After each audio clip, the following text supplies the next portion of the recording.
बात बहुत लोग भावुक हो जाते हैं। जिनके यहाँ रुकने का प्रसंग होता है वो लोग भावुक। एक जगह तो बहुत ही भयानक स्थिति हुई, मैं ही घबरा गया। एक जगह कथा थी, अब जगह का नाम तो नहीं लूंगा मैं, तो वहां जो यजमान थे, मुख्य यजमान,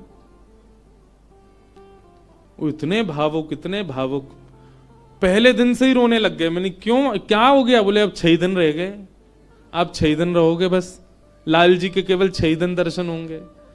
दूसरे दिन और रोने लग गए। मैंने कि भैया तुम ऐसे मत करो, अभी तो कथा तो पूरी करनी है हमको।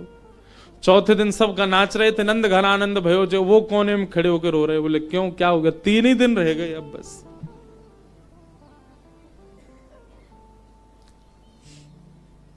जिस दिन विश्राम दिवस था मैं तो बहुत घबरा रहा था। मैंने आज क्या होगा, वो पहले दिन से ही रो रहे हैं। वही हुआ। अच्छा, ऐसा और था कि कथा करते ही मुझे एयरपोर्ट जाना था, मेरी फ्लाइट थी। कथा भी मैंने सुबह सुबह की थी 7 बजे से। आरती, विश्राम आरती हो रही थी और मैं बस ये था कि हे लाल जी कुछ हो नहीं, बहुत भाव में। वही हुआ। आरती करते करते दोनों, पहले तो उनकी गृहिणी मूर्छित होकर गिर पड़ी, बेहोश ही हो गई, और फिर जो उनके पतिदेव थे उनको देख के वो भी हो गए। उसके पीछे बिल्कुल भी किंचित ही, हमको तो समझ में आया था नाटक, लेकिन नहीं, वास्तविक था। पानी वानी डाला भैया, उनका ब्लड प्रेशर वगैरह सब कम होता चला गया। एक कथा भी आती है, सुना है? एक महाराष्ट्र के राजा थे। उन राजा का एक ही बात उसके मन में चलती थी कि मेरे नगर में कोई साधु आ जाए, मेरे नगर में कोई संत आ जाए, मेरे नगर में कोई भक्त आ जाए। दुनिया में ऐश्वर्यवान व्यक्ति केवल इसकी प्रतीक्षा करता है कि मेरे पास धन बहुत आ जाए। वो इसकी प्रतीक्षा करते थे कि कोई भक्त, साधु, संत, विरक्त या वैष्णव दंपति या कोई कथा वक्ता कोई आ जाए मेरे नगर में, बस। ऐसी कृपा हुई। अयोध्या से कुछ लोग पंढरपुर दर्शन करने जा रहे थे और उन महात्मा के, उन राजा के नगर में आ गए। नगर से होके पंढरपुर का रास्ता था, तो पंढरपुर की ओर जा रहे थे। शाम काल का समय हो गया। राजा को पता चली संतों की टोली आ रही है। वो तो ऐसा और था राजा, वो दूर दूर तक उसने अपने सैनिक लगा रखे थे। बोले आसपास के रस्तों से अगर कोई संत निकल के जा रहे हैं उनसे भी कहो यहां होके जाएं, हमारे नगर में होके जाएं। ऐसी भगवत प्रीति, भक्त प्रीति भी सबके हृदय में नहीं होती।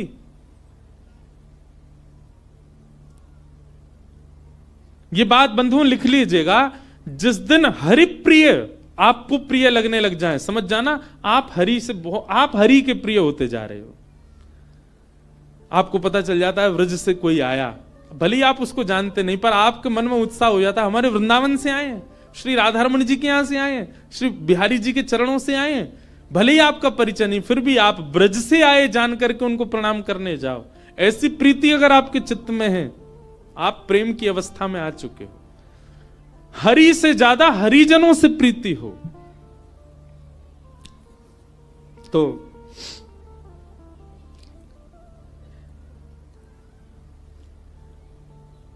अयोध्या से संतों की टोली आई। रात में राजा ने खूब सुंदर उनका स्वागत किया, सबके लिए बढ़िया शिविर बनवाए, बढ़िया सबके लिए भोजन की व्यवस्था करी। सब साधु महात्मा बड़े प्रसन्न हो गए। बोले वाह भैया राजा, तेने तो हमारो दिल जीत लिया, क्या सुंदर व्यवस्था की, सब संतों के, सबके चरण धोए, सबको माला पहनाई, प्रसाद पवाया, सोने की उत्तम व्यवस्था।